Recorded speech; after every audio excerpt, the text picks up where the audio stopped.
तो आइए दोस्तों अब हम बढ़ते हैं क्लास 10th की ओर। और दोस्तों हम देखना स्टार्ट करते हैं प्रश्नावली 9.1 से क्वेश्चन नंबर 13 को। तो दोस्तों मैं आपको बता दूं, मैंने 13 से जितने भी पहले क्वेश्चन है ना, उसका मैंने सॉल्यूशन अपने चैनल पर दे रखा है। अब देख सकते हैं यहाँ पर क्वेश्चन नंबर 13 हमारा यहाँ रहा। ये दोस्तों क्वेश्चन देखने में बहुत ही छोटा लग रहा, ठीक है ना, लेकिन आपको बिल्कुल इस क्वेश्चन को ध्यान से देखना चाहिए, तभी आपको ये क्वेश्चन समझ में आ पाएगा, ठीक है ना। क्वेश्चन छोटा है, लेकिन क्वेश्चन बनाने में थोड़ा-सा आपको टफ लग सकता है, हालाँकि अगर ध्यान से देखिएगा तो भी टफ नहीं होगा, ठीक है ना। तो चलिए दोस्तों हम अब देखना स्टार्ट करते हैं इस क्वेश्चन को। मैं अपनी कॉपी पर इस क्वेश्चन को ले चुका हूँ, आप देख सकते हैं यहाँ पर। चलिए दोस्तों अब समझना स्टार्ट करते हैं, ध्यान दीजिएगा। यहाँ बोला समुद्र तल से, यहाँ आप देख सकते हैं समुद्र तल हमारे पास यहाँ पर ये रहा, बी पॉइंट जो है ना, ये समुद्र का तल रहा, ठीक है ना। से 75 मीटर ऊँची लाइट हाउस, ये 75 मीटर ऊँची एक लाइट हाउस हो गया, लाइट हाउस का नाम ए भी हो जाएगा, ठीक है ना। अब यहाँ बोला कि लाइट हाउस के शिखर से, शिखर इसका कौन सा होगा, तो दोस्तों ये पाद बिंदु हो जाएगा और ये हमारा जो होगा ये शिखर हो जाएगा, ठीक है ना। तो शिखर से देखने पर अगर यहाँ से खड़ा हुआ कोई इंसान देखेगा, ठीक है ना, तो देखने पर दो समुद्री जहाज़ों के अवनमन कोण 30 डिग्री और 45 डिग्री है। तो दोस्तों अब देख सकते हैं हमारे पास सी पॉइंट और जो डी पॉइंट है ना, ये बिल्कुल क्या है, यानी कि समुद्री जहाज के पॉइंट है, ठीक है ना। पॉइंट सी पर से एक समुद्री जहाज है और पॉइंट डी पर एक समुद्री जहाज है, ठीक है ना, यानी कि दो समुद्री जहाज हैं। बोला दो समुद्री जहाज़ों के अवनमन कोण 30 डिग्री और 45 डिग्री है। तो दोस्तों अगर जो भी इंसान यहाँ पर अगर खड़ा होगा, अगर इसको देखेगा दोनों जहाज़ों को, तो दोस्तों अपना जो चेहरा है उसको क्या करना पड़ेगा, यानी कि थोड़ा-सा डाउन करना पड़ेगा, ठीक है ना। तभी यहाँ पर अगर वो अपनी आँखों से देखना स्टार्ट करता है इन दोनों जो जहाज हैं, तो अपना अगर जो चेहरा है डाउन करेगा, तो उसकी आँखें जो है ना, वो एंगल बनाएगी कितने डिग्री का, यानी कि एक बनाएगी आपका 45 डिग्री का और एक बनाएगी 30 डिग्री का। तो दोस्तों ये देख सकते हैं यहाँ पर हमारे पास 30 डिग्री कोण बना हुआ है, ठीक है। तो दोस्तों यहाँ पर 30 डिग्री कोण बना हुआ है, तो डी जो है ना, ये जहाज बिल्कुल दिख पाएगा 30 डिग्री का एंगल बनाने पर। और दोस्तों 45 डिग्री का अगर एंगल बनाइएगा, तो जो पॉइंट सी पर जहाज जो है ना, वो दिख पाएगा, ठीक है ना। तो दोस्तों यहाँ तक सब समझ गए होंगे लगभग। अब चलते हैं आगे। यदि लाइट हाउस के एक ही ओर एक जहाज दूसरे जहाज के ठीक पीछे हो, तो दोस्तों ये लाइट हाउस है ना, तो एक ही ओर का मतलब क्या है, या तो इधर या तो इधर। तो लाइट हाउस के एक ही ओर जो जहाज है दोनों एक दूसरे के बिल्कुल पीछे हैं, ठीक है ना। यहाँ पे क्या बोला, यदि लाइट हाउस के एक ही ओर, ठीक है ना, एक ही ओर यानी कि इधर ही एक जहाज दूसरे जहाज के ठीक पीछे हो, तो दोस्तों यहाँ पर देख सकते हैं एक जहाज दूसरे जहाज के बिल्कुल ठीक पीछे है ना। अब बोला तो दोनों दो दो जहाज़ों के बीच की दूरी ज्ञात कीजिए। तो दोस्तों हमको क्या करना है, मैं आपको साफ-साफ बता दूँ, मुझे CD का जो वैल्यू है ना वो फाइंड करना है, यानी कि ये दोनों जो जहाज़ हैं इनके दोनों के बीच की जो दूरी है वो हमको फाइंड करना है। तो दोस्तों अब हम लोग सॉल्यूशन देखना स्टार्ट करते हैं। मैंने आपको क्वेश्चन को बिल्कुल अच्छे से समझा दिया, ठीक है ना। तो चलिए दोस्तों यहाँ सॉल्यूशन देखना हम स्टार्ट करेंगे। अब देख सकते हैं जो भी इस क्वेश्चन में दिया हुआ था मैंने सब कुछ लिख दिया हुआ, ठीक है ना। जैसे यहाँ पर 75 दिया हुआ था तो मैंने 75 लिख लिया, यहाँ पर 30 दिया हुआ था ये कोड का मान, तो मैंने 30 लिख लिया। यहाँ पर 45 डिग्री दिया हुआ, आप देख सकते हैं यहाँ पर ये 45 डिग्री हो गया, ठीक है। अब दोस्तों हम लोग यहाँ पर बोल सकते हैं, देखिए अगर मैं यहाँ पर ABCD नेमिंग किया हूँ तो यहाँ पर मैं ई दे सकता हूँ, ठीक है ना।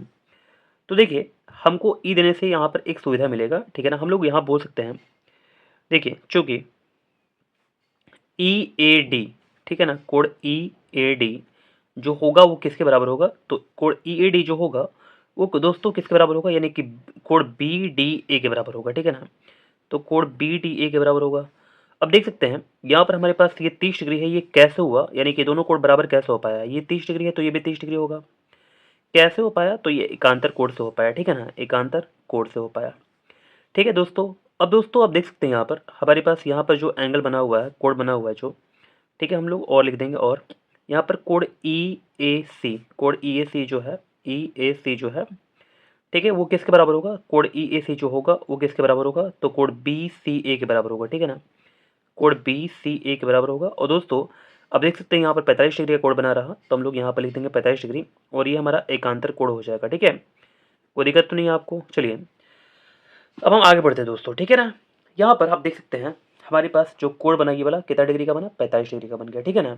अब चलिए दोस्तों हम क्या करेंगे, सबसे पहले आएंगे त्रिभुज ABC में, ठीक है ना।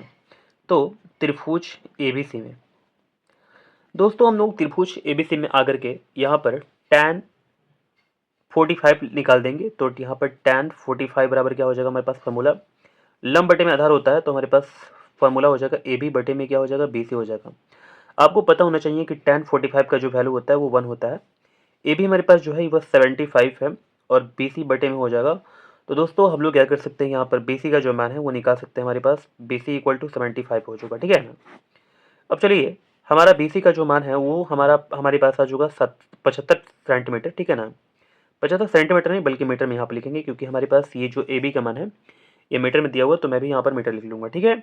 अब चलिए दोस्तों हम लोग बड़े वाले त्रिभुज में आ जाते हैं, त्रिभुज ए बी सी में, ए बी डी में आ जाते हैं, ठीक है ना। अब त्रिभुज ए बी डी में, ठीक है। अब चलिए हम लोग ए बी डी की अगर बात कर रहे हैं तो हम लोग यहाँ पर tan 30 देख लेंगे, ठीक है ना। tan 30 हमारे पास यहाँ पर है ना, तो देख सकते हैं आप अगर tan 30 निकालना चाहें तो हमारे पास हो सकता है फॉर्मूला ए बी बटे में क्या हो जाएगा बी डी हो जाएगा, ठीक है। यहाँ पर हम लोग लिख सकते हैं ए बी बटे में क्या हो जाएगा बी डी। अब दोस्तों आप देख सकते हैं यहाँ पर tan 30 डिग्री का जो वैल्यू होगा वो 1/√3 होगा, और हमारे पास जो ए बी है ना ये 75 डिग्री है, और हमारे पास जो बी डी है ये बी डी दो चीज़ों को मिल करके होता है, एक बी सी और एक सी डी हो जाएगा, ठीक है। तो बी सी प्लस क्या हो जाएगा सी डी हो जाएगा, ठीक है। अब चलिए दोस्तों यहाँ पर B C plus C D हो चुका है। हम लोग यहाँ पर जो भी वैल्यू हमारे पास गिवन है उसको हम लोग रख देंगे, ठीक है ना। 75 डिग्री यहाँ पर मैंने लिखा हुआ है तो 75 मीटर है दोस्तों। यहाँ पर 75 हो जाएगा बी सी और प्लस सी डी। आप देख सकते हैं यहाँ पर जो हमारे पास बी सी है ना, ये बी सी हमारे पास आ चुका है, यहाँ पर देख सकते हैं आप, यहाँ पर 75 मीटर आ चुका है। तो हम लोग यहाँ पर रख देंगे 75 मीटर, ठीक है ना। बी सी इक्वल टू 75 हमारे पास है, और सी डी की जगह पर हम लोग सी डी रख देंगे। दोस्तों आप देख सकते हैं यहाँ पर हमारे पास हमने इसको सोल्यूशन किया और हमारे पास ये सब आ चुका है। हम लोग इसमें एक से गुणा कर देंगे तो 75 प्लस सी डी हो जाएगा, और हमारे पास 75√3 हो जाएगा, ठीक है। 75√3 हो जाएगा। अब दोस्तों आप देख सकते हैं यहाँ पर हमारे पास सी डी अगर हम निकालना चाहते हैं तो हमारे पास आ जाएगा कितना 75√3, और हमारे पास यहाँ पर कितना है यानी कि -75 है। तो दोस्तों हम लोग क्या कर सकते हैं, यहाँ पर हम लोग अगर इसको सी डी अगर निकालना चाहते हो तो 75 हमारे पास कॉमन हो जाएगा, और हमारे पास √3 और -1 आ जाएगा, ठीक है। अब देख सकते हैं यहाँ पर हमारे पास ये वैल्यू बिल्कुल अच्छे से आ चुका है। तो दोस्तों हम लोग यहाँ पर मीटर लिख देंगे, ठीक है, और ये हमारा आंसर हो जाएगा। दोस्तों अब हम देखना स्टार्ट करते हैं क्वेश्चन नंबर 14 को। तो दोस्तों देख सकते हैं यहाँ पर हमारा क्वेश्चन रहा 1.2 मीटर लंबी एक लड़की भूमि से 88.2 मीटर की ऊंचाई पर एक क्षैतिज रेखा में हवा में उड़ रहे गुब्बारे को देखती है। मैं आपको अच्छे समझाता हूँ ये बोलना क्या चाहता है। देखिए दोस्तों एक लड़की है, ठीक है ना, तो मैंने यहाँ पर ए बी ऐसे करके ए बी जो है ना इस लड़की को मैंने दिखा दिया ए बी से, ठीक है ना। यहाँ पर ए है और यहाँ पर बी है, ठीक है। तो दोस्तों यहाँ पर एक लड़की खड़ी है ना। यहाँ बोला है ना 1.2 मीटर लंबी एक लड़की, तो ऐसे करके 1.2 मीटर लंबी एक लड़की हो गई, ठीक है। बोला कि भूमि से 88.2 मीटर की ऊंचाई पर, अगर भूमि से देखिएगा ना तो 88.2 मीटर की ऊंचाई पर, ठीक है ना, मैंने यहाँ पर लिखा हुआ 88.2 मीटर, ठीक है, ऊंचाई पर एक क्षैतिज रेखा में हवा में उड़ रहे गुब्बारे को देखती है। तो दोस्तों जैसे क्षैतिज रेखा मतलब क्या, यानी कि गुब्बारा जो है ना ऐसे करके बिल्कुल जा रहा है, ठीक है ना। तो चलिए यहाँ तक बात समझ गए आप। अब देखिए क्या बोला, गुब्बारा जो है बिल्कुल क्षैतिज रेखा में जा रहा है ना।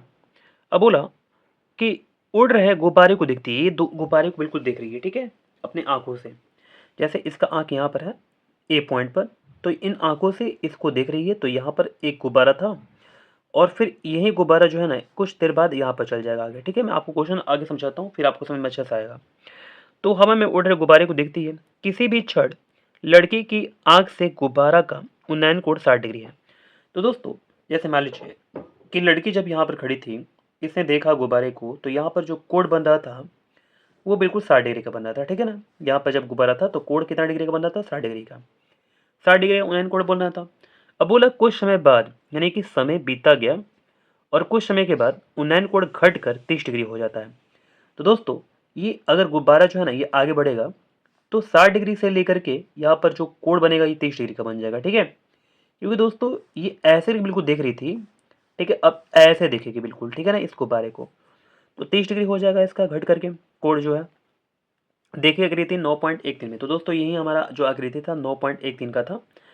इस अंतराल के दौरान गुब्बारे द्वारा तय की गई दूरी ज्ञात कीजिए। तो दोस्तों हमको क्या करना है, एजी जो है ना, वो एजी मैं बोल रहा हूँ, यहाँ पर आप देख सकते हैं जो डी जी जो है ना, या आप जीडी बोल सकते हैं, जीडी यानी कि यहाँ पर हमारे पास सी बैलून जो है यहाँ तक जाएगा, तो इतना ही तो हमारे पास जीडी है, यानी कि हमको जीडी का मान निकालना है। ठीक है, लगभग आप समझ गए होंगे इस क्वेश्चन को और इस फिगर को भी। ठीक है ना, चलिए दोस्तों अब हम लोग सोल्यूशन देना यहाँ पर स्टार्ट करते हैं। ठीक है, मुझे क्या करना है, यानी कि जीडी का मान निकालना है, ध्यान दीजिएगा आप। ठीक है ना, जीडी का मुझे मान निकालना है। तो दोस्तों सबसे पहले हम लोग क्या समझते हैं, सबसे पहले हम लोग देखते हैं कि हमारे पास ज़मीन से लेकर, यानी कि ज़मीन से लेकर के पूरी जो ऊंचाई है इस बैलून की 88.2 मीटर है, जबकि लड़की की जो ऊंचाई है 1.2 है। तो मैं आपको समझाता हूँ। जैसे हम लोग बोल सकते हैं कि जो ए बी जो होगा वो किसके बराबर हो पाएगा, यानी कि सी डी के बराबर हो पाएगा दोस्तों। ठीक है, यानी कि लड़की की जो लंबाई है ये सी डी के बराबर हो पाएगा। ठीक है, ए बी का लंबाई सी डी के बराबर हमारे पास हो गया। अब चलिए दोस्तों, हमारे पास लड़की की जो लंबाई है वो 1.2 मीटर है, तो मैंने यहाँ पर 1.2 लिख दिया। ठीक है, अब तो कोई दिक्कत नहीं आपको। अब चलिए मैं आपसे बात पूछता हूँ, एक बात पूछता हूँ, हमारे पास ईडी जो होगा वो क्या होगा। ठीक है, हमारे पास अब जो डीई जो होगा वो क्या होगा, डीई जो है हमारे पास यहाँ पर है डीई इक्वल टू, यानी कि डीई जो है ना हमारे पास ये वाला हमारे पास लंबाई हो जाएगा। तो डीई निकालने के लिए हमको क्या करना पड़ेगा दोस्तों, डीई निकालने के लिए हमको क्या करना पड़ेगा, यानी कि पूरे बड़े जो सीई है, सीई में से ये जो सी हमारे पास है ना 28.2 मीटर, इसमें से हम लोग सी डी को घटा लेंगे। ठीक है ना, तो हम लोग क्या करेंगे, सीई में से दोस्तों सी डी को घटा लिया जाएगा। ठीक है, सीई हमारे पास कितना है 88.2 है हमारे पास, और हमारे पास तो जो सी डी है ना वो कितना है हमारे पास 1.2 है। तो दोस्तों हम लोग इस दोनों को घटा लेंगे अगर, तो 88.2 में से अगर हम 1.2 घटा लें तो हमारे पास कितना आ जाएगा, यानी कि दोस्तों हमारे पास 87 मीटर आ जाएगा। कोई दिक्कत नहीं है आपको। अब चलिए हम लोग आगे बढ़ते हैं। ठीक है ना, यहाँ पर मैंने निकाल दिया डीई का मान जो है ना, ये 87 ला दिया। ठीक है, यहाँ से यहाँ तक यानी कि डीई का जो मान है वो 87 हमारे पास आ चुका। दोस्तों आप ध्यान दीजिएगा, यहाँ पर ये भी हमारे पास जो,